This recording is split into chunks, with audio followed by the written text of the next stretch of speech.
We are hiring social media handler. People with good experience in promoting the brand through Instagram, Facebook, and Twitter are welcome. Candidates who are well experienced in Premiere Pro, After Effects, Photoshop, and FCP, please send your resume to jointouringtalkies@gmail.com. என்னது அவ்வளோ ஈஸியாவா? இவ்வளோ easy. கால் பண்ணு, இடத்த சொல்லு, நம்ம வீட்டு ஆளுங்க நம்மள எப்படி பார்த்துப்பாங்க? அப்படி பார்த்துப்பாங்க. போலாமா?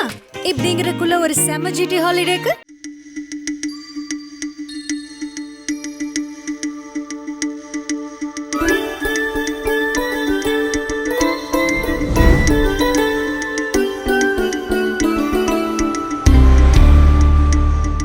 டூரிங் டாக்கீஸ் ரசிகர்களுக்கு வணக்கம்.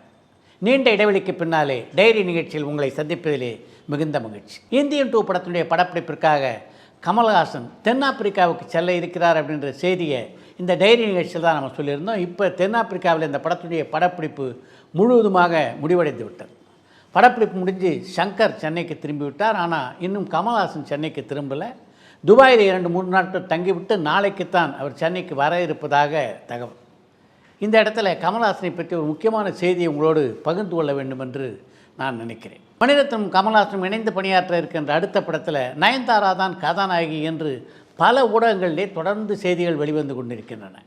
ராஜ்கமல் ஃபிலிம் இன்டர்நேஷ்னல் நிறுவனத்திற்காக பிரதீப் ரங்கநாதன் கதாநாயகன் நடிக்கின்ற ஒரு படத்தை ராஜ்கமல் ஃபிலிம்ஸ் இன்டர்நேஷ்னல் நிறுவனத்திற்காக விக்னேஸ்வரன் இயக்க இருக்கிறார் அப்படின்றது எல்லோரும் அறிந்த செய்தி. அவர் ராஜ்கமல் ஃபிலிம் இன்டர்நேஷ்னலில் பணியாற்ற இருக்கிறதுனால அடுத்த கமல்ஹாசன் படத்திலே நயன்தாரா நடிப்பதற்கான வாய்ப்புகள் பிரகாசமாக இருப்பதாக பலர் நினச்சாங்க. நானும் கூட அப்படி நினச்சேன். ஆனால் நெருக்கமாக விசாரித்த போது தான் மணிரத்னம் கமல்ஹாசன் இணைந்து பணியாற்றுகின்ற படத்திலே கதாநாயகி நயன்தாரா இல்லை அப்படின்ற செய்தி எனக்கு தெரிய வந்தது. ஆனால் அதே நேரத்தில் நயன்தாரா மணிரத்னம் இயக்கத்தில் நடிக்க இருக்கிறார் அப்படின்ற செய்தியும் எனக்கு கிடைத்தது. மணிரத்னம் இயக்குகின்ற கமல்ஹாசன் படத்தில் நயன்தாரா கதாநாயகி இல்லை, ஆனால் மணிரத்னம் நயன்தாராவை இயக்க இருக்கிறார். என்ன இது குழப்பம் அப்படின்னு நீங்கள் கேட்பது எனக்கு புரிகிறது. மணிரத்னத்தை பொறுத்த வரைக்கும் கமல்ஹாசனோடு இணைந்து பணியாற்றவிருக்கின்ற படத்தினுடைய கதையை முழுமையாக மணிரத்னம் எழுதி முடித்து விட்டார். அதனால் இப்போ அடுத்த படத்திற்கான கதையை அவர் எழுதி கொண்டிருக்கிறார். அந்த படத்தில் கதாநாயகன் நடிப்பதற்காகத்தான் நயன்தாராவுடன் பேச்சுவார்த்தை நடைபெற்றிருக்கிறது. அந்த படத்தில் 100% நயன்தாரா நடிப்பதற்கான வாய்ப்புகள் பிரகாசமாக தெரிகின்றன. மணிரத்னத்துடைய இயக்கத்திலே கமல்ஹாசன் கதாநாயகன் நடிக்கின்ற படத்தில் நயன்தாரா கதாநாயகி இல்லை அப்படின்றது சரி. ஆனால் யார் கதாநாயகன் நடிக்க போகிறாங்க அதை சொல்லுங்கள் அப்படின்னு நீங்கள் கேட்குறது எனக்கு புரியுது. அந்த படத்திலே கதாநாயகன் நடிப்ப இருப்பவர் வித்யா பாலன். இன்றைக்கி தமிழ் சினிமா இண்டஸ்ட்ரியை பொறுத்த வரைக்கும் மிகவும் பரபரப்பாக பேசப்படுகின்ற இயக்குனர்னா அது லோகேஷ் கனகராஜ் தான். இன்றைக்கு லோகேஷ் கனகராஜ் பரபரப்பாக பேசப்படுவதற்கு முக்கியமான காரணம் அவர் நடிகராக மாறியிருப்பது தான். அன்பறிவு இயக்கப் போகின்ற படத்திலே லோகேஷ் கனகராஜ் அனிருத்தும் இரட்டை கதாநாயகனாக நடிக்கிருக்காங்க அப்படின்ற செய்தி ஏற்கனவே எல்லோரும் அறிந்த ஒரு செய்தி. நான் இப்போ அதை பற்றி பேச போகிறதில்லை.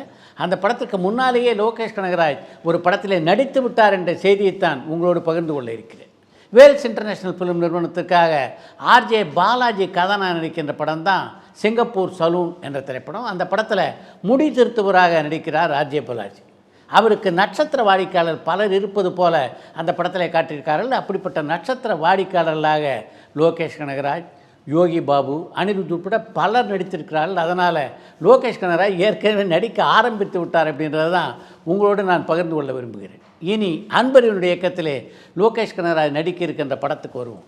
அந்த படத்தை பொறுத்த வரைக்கும் லோகேஷ் கனகராஜ் கதாநாயகனாக நடிப்பது மட்டும் இல்லாமல் அந்த படத்திற்கான கதையும் அவர் தான் எழுதியிருக்கிறார், திரைக்கதையும் அவர் தான் எழுதியிருக்கிறார். அந்த படத்திற்கான டைரக்ஷன் மேற்பார்வையும் அவர் தான். அந்த படத்திற்கு அவருக்கு பேசப்பட்டிருக்கிற சம்பளத்தை கேட்டு இன்றைக்கு தமிழ் சினிமா உலகமே வாய்ப்பிழந்து நிற்கிறது அப்படின்றது தான் உண்மை. இன்றைக்கு விஜய் என்ன சம்பளம் வாங்கிட்டு இருக்காருன்றது எல்லோரும் அறிந்த ஒரு செய்தி.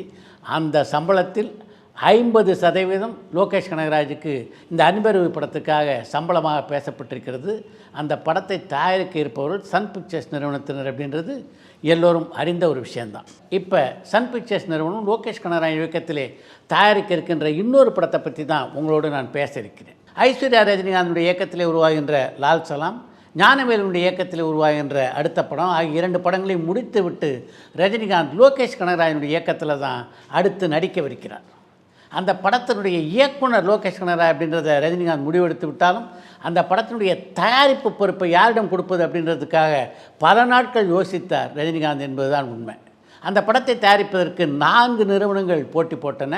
ஒன்று சன் பிக்சர்ஸ், இன்னொன்று லைக்கா புரொடக்ஷன்ஸ், 3வது ஆந்திர பட உலகைச் சேர்ந்த தில்ராஜு, 4வது விஜயை வச்சு இப்போ லியோ அப்படின்ற படத்தை எடுத்துக்கொண்டிருக்கின்ற லலித்குமார். இந்த 4 பேரில் ரஜினிகாந்த் தேர்வு செய்த தயாரிப்பாளர் சன் பிக்சர்ஸ். லோகேஷ் கனகராஜை பற்றி இன்னொரு செய்தி மீதம் இருக்கிறது.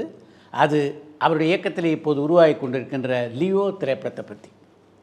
விஜயனுடைய மார்க்கெட் நாளுக்கு நாள் உயர்ந்து கொண்டிருக்கிறது அப்படின்றது எல்லோரும் அறிந்த செய்தி. இப்போது லியோ படத்தினுடைய வெளிநாட்டு உரிமை விற்கப்பட்டிருக்கின்ற விலையை பற்றி கேட்கும்போது அவருடைய மார்க்கெட் எந்த அளவு வேகமாக உயர்ந்திருக்கிறது என்பதை நம்மால் புரிந்து கொள்ள முடிகிறது. இதுவரைக்கும் விஜயனுடைய படங்கள் எந்த விலைக்கு விற்றதோ அதே போல் 2 மடங்கு விலைக்கு லியோ படத்தினுடைய வெளிநாட்டு உரிமைகள் விற்கப்பட்டிருக்கின்றன. அந்த படத்தை பற்றி கூடுதலான சில தகவல்களையும் இன்றைக்கு உங்களோடு பகிர்ந்து கொள்ள வேண்டும் என்று நினைக்கிறேன். அந்த படத்தில் விஜய்க்கு அடுத்தபடியாக முக்கியமான பாத்திரத்தை நடிக்க இருப்பது அப்படின்னு நான் சொல்லும்போதே சஞ்சய் தத், அர்ஜுன் என்றெல்லாம் நீங்கள் முணுமுணுப்பது என்னுடைய காதிலே விழுகிறது. ஆனால் அந்த படத்தை பொறுத்த வரைக்கும் விஜய்க்கு அடுத்த முக்கியமான பாத்திரத்தை நடிக்க இருப்பது யார் தெரியுமா? ஒரு சிங்கம். இப்போதெல்லாம் சிங்கத்தை திரைப்படத்தில் காட்டுறதுன்னா எவ்வளோ பெரிய பிரச்சனை அப்படின்னு உங்களுக்கு நல்லா தெரியும். அதனால தான் பாகுபலி போன்ற திரைப்படங்களில் யானை, மாடு இதெல்லாம் உருவாக்குவதற்கு கிராஃபிக்ஸுக்காக அவ்வளோ செலவழித்தாங்க. அப்படி மிகப்பெரிய தொகையிலே ஒரு சிங்கத்தை இந்த லியோ திரைப்படத்துக்காக தயார் செய்து கொண்டு இருக்கிறார்கள். அதை உருவாக்குவதற்காக இந்த கம்ப்யூட்டர் கிராஃபிக்ஸ் நிறுவனத்துக்கு கொடுக்கப்பட்டிருக்க தொகையை கேட்டால் நீங்கள் அசந்து போவீங்க. மொத்தம் 15 கோடி ரூபாய் செலவிலே அந்த சிங்கம் தயாராகி கொண்டிருக்கிறது. இந்த லியோ திரைப்படத்தை பொறுத்த வரைக்கும் சிங்கம்தான் 2வது கதாநாயகன் என்று கூட சொல்லலாம். அந்த படத்தில் முக்கியமான வில்லன் பாத்திரத்தை நடிக்க இருப்பவர் அர்ஜுன் அப்படின்றது எல்லோரும் அறிந்த செய்தி. அப்படி முக்கியமான ஒரு வில்லன் இடத்துல அந்த படத்தில் நடிக்க இருக்கின்ற அர்ஜுன் இன்னும் அந்த படத்தில் நடிக்க ஆரம்பிக்கல. மிக விரைவிலே தான் அந்த படப்பிடிப்பு குழுவினரோடு அவர் இணைய இருக்கிறார். கமல்ஹாசனுடைய ராஜ்கமல் ஃபிலிம் இன்டர்நேஷனல் நிறுவனத்துக்காக தேசிங்க பெரியசாமியுடைய இயக்கத்திலே சிம்பு ஒரு படத்தில் நடிக்க இருக்கிறார் அப்படின்ற செய்தி ஏற்கனவே நாமளும் சொல்லியிருக்கோம், பல ஊடகங்களும் சொல்லியிருக்காங்க. ஆனால் அந்த படத்தினுடைய படப்பிடிப்பு தொடங்குவதற்கு முன்னால் இன்னொரு திரைப்படத்தில் நடிக்க இருக்கிறார் சிம்பு என்பதைத்தான் உங்களோடு இன்றைக்கு நான் பகிர்ந்து கொள்ள இருக்கிறேன். அந்த படத்தை தயாரிக்க இருப்பவர் வேல் ஃபிலிம்ஸ் இன்டர்நேஷனல் ஐஸ்வரி கணேஷ்.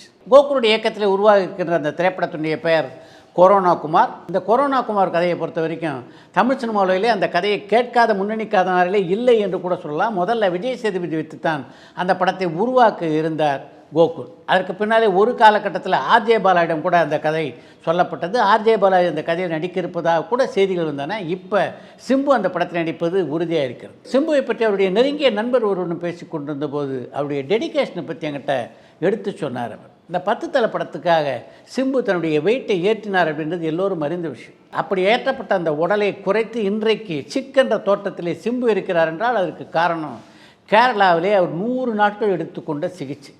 அந்த சிகிச்சையின் போது உணவு விஷயத்தில் அவ்வளவு கட்டுப்பாடாக இருந்தாராம் சிம்பு. அது மட்டும் இல்லாமல் கைபேசியை கூட ஒரு நாள் கூட தொடலையாம். அதற்கு பின்னாலே 1 மாதம் பேங்காக்லேயும் அப்படி ஒரு சிகிச்சையில் இருந்திருக்கிறார் சிம்பு. இன்றைக்கு சிம்பு ட்ரிம்மாக மிக அழகான தோட்டத்தில் இருக்கிறார் என்றால் அதுக்கு மிக முக்கியமான காரணம் அவருடைய இந்த சிகிச்சை தான். சிம்புவை பற்றிய செய்தியை சொல்லிவிட்டு தனுஷை பற்றிய செய்தியை சொல்லாமல் இருந்தால் இந்த டைரி நிறைவு பெறுமா? அடுத்து கமல்ஹாசனைத்தான் இயக்கப் போகிறார் ஹெச் வினோத் அப்படின்ற செய்தி தொடர்ந்து வெளிவந்து கொண்டிருந்த நிலையிலே அடுத்து ஹெச் வினோத் யாரை இயக்கப் போகிறார் என்பதற்கான விடை இப்போது தெரிந்திருக்கிறது. அவர் இயக்கப் போகின்ற நடிகர் தனுஷ். இப்போது மிகப்பெரிய பொருட்செலவிலே லியோ திரைப்படத்தை உருவாக்கி கொண்டிருக்கின்ற லலித்குமார் தான் இந்த படத்தை தயாரிக்க இருக்கிறார். முதல் முறையாக வினோதுடன் கைகோக்கிறார் தனுஷ்.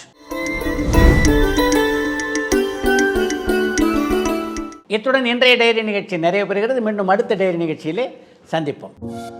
பரபரப்பான சினிமா செய்திகள், நட்சத்திரங்களின் பேட்டிகள், சினிமா வரலாறு ஆகியவற்றை பார்க்கவும் படிக்கவும் உங்களுக்கான இணையதளம் tourantalkies.co.